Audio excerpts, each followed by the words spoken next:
Are you down for this? If you're in the mood, we can take it to the moon. Just like a movie scene, table for two. No need to be fed, I want you instead. Bismillahirrahmanirrahim. Assalamualaikum warahmatullahi wabarakatuh.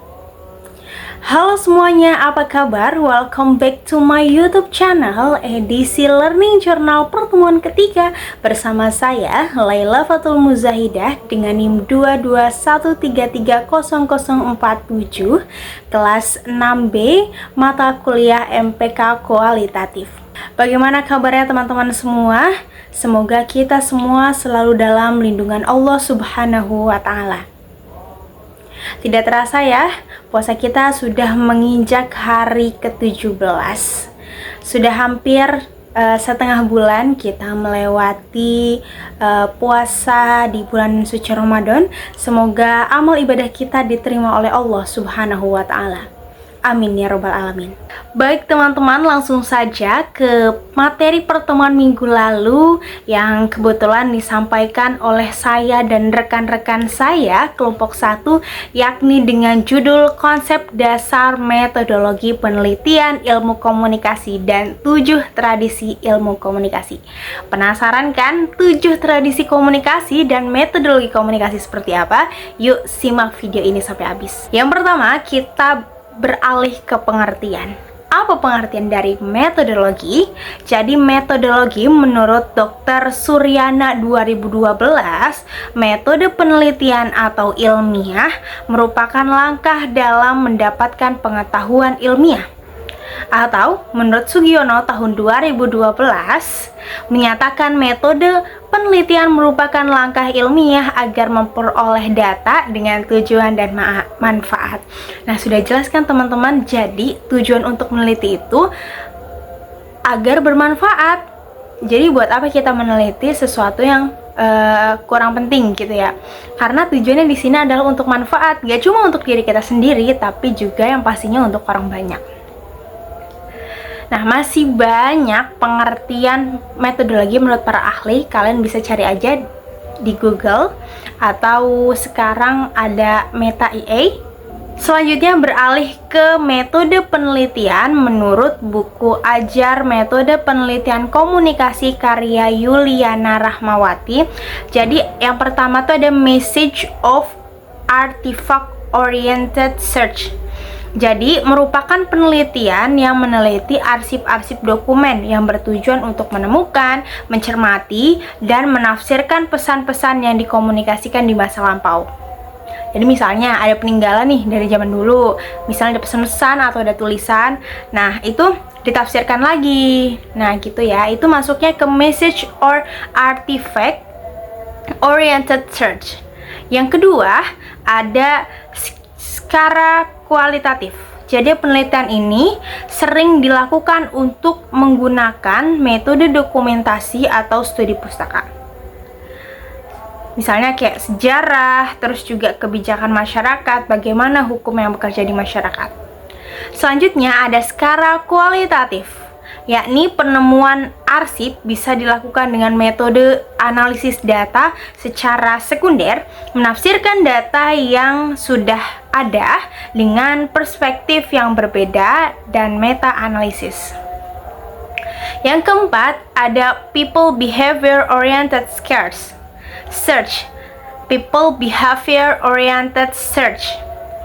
Fokus penelitian ini orang dan perilaku atau tindakan orang-orang, metode yang tidak lazim digunakan adalah untuk survei, pengamatan, dan percobaan. Nah, jadi people behavior. Jadi bagaimana kita itu meneliti perilaku atau tindakan orang lain yang tidak lazim. Masuk ke poin yang selanjutnya, yakni 7 tradisi penelitian. Apa aja sih? Yang pertama ada tradisi semiotik. Yang kedua ada tradisi feminologi.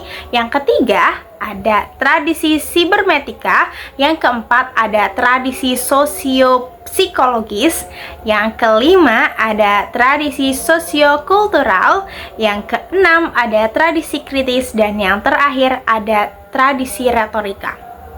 Apakah kita harus menggunakan 7 tradisi itu dalam penelitian? Ya, tentu saja, karena 7 tradisi ini adalah tradisi komunikasi. Jadi, bagi Anda, teman-teman semua yang sekarang sedang berkuliah atau ingin mengambil penelitian seputar bidang komunikasi atau komunikasi dari penyiaran Islam, tentunya kalian membutuhkan 7 tradisi ini untuk bisa mengupas masalah yang ada yang ingin kalian teliti. Apakah 7 tradisi ini semuanya harus dilakukan gitu atau harus dicantumkan di dalam penelitian? Tentu tidak, apalagi jika hanya jenjang S1. Kita hanya bisa memilih 1 atau 2 saja. Itu bagaimana kemampuan dari diri kita masing-masing. Teman-teman, masih ada materi selanjutnya, yakni membahas penelitian kuantitatif, kualitatif, dan penelitian mix metode. Mau tahu kan? Simak terus ya video ini. Penelitian kualitatif apa itu? Jadi menurut Creswell, penelitian kualitatif merupakan suatu teknik penelitian yang menggunakan narasi atau kata-kata yang menjelaskan dan menjabarkan makna dari setiap fenomena, gejala, dan situasi sosial tertentu. Jadi di sini di penelitian kualitatif itu digunakan untuk menjabarkan makna dari setiap fenomena, gejala, dan situasi sosial tertentu. Yang selanjutnya, teknik penelitian kualitatif ini bisa melakukan observasi, wawancara, atau studi dokumentasi. Tentu saja ada kelebihan dan kekurangannya. Kelebihannya, penelitian kualitatif ini lebih detail dan mendalam dalam menjabarkan realitas.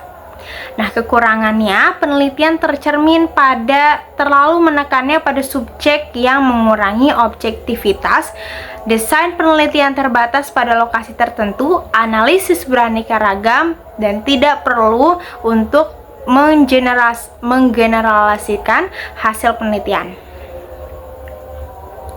Yang selanjutnya, pastikan kalau kita bahas kualitatif, pasti ada temannya, yakni kuantitatif.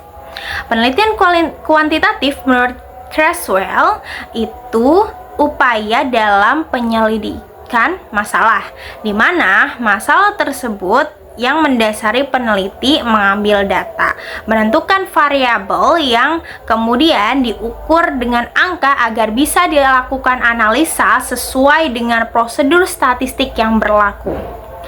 Nah, teknik pengumpulannya itu bisa menggunakan angket, ujian atau tes, dokumentasi, dan wawancara. Tentunya dong, pasti ada kelebihan dan kekurangannya.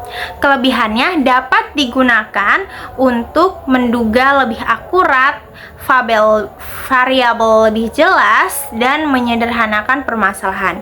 Kekurangan dari metode ini kadang tidak sesuai fakta atau asumsi analisis data, hanya untuk populasi dan sampel yang sama, dan tidak dapat digunakan untuk analisis yang sedikit atau sampel yang sedikit.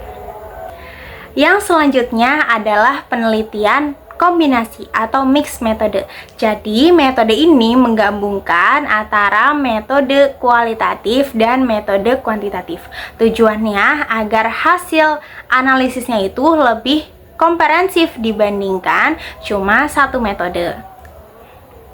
Nah, tetapi kita juga harus memilih apakah penelitian yang kita ajukan ini atau yang ingin kita buat ini bisa atau tidak untuk menggunakan metode mix metode ini, karena hal itu bisa membuat penelitian menjadi efektif atau malah menjadi tidak efektif. Berikut ini adalah karakteristik penelitian kombinasi. Yang pertama, memiliki beberapa tipe. Jadi teman-teman bisa baca atau searching di Google, ada 6 tipe desain untuk mempertimbangkan tujuan penelitian, sumber data, prioritas, dan waktu penelitian. Jadi di situ ada berbagai jenis, bisa kualitatif dulu yang dianalisis atau kuantitatif dulu, atau kedua-duanya digabungin. Nah, pemilihan itu berdasarkan tujuan penelitiannya, terus juga sumber datanya, prioritas waktu penelitiannya. Yang kedua, melibatkan penggabungan dan penghubungan data antara yang satu dengan yang lainnya. Lalu yang ketiga, menggunakan dua sumber data yang berasal dari metode kualitatif dan kuantitatif.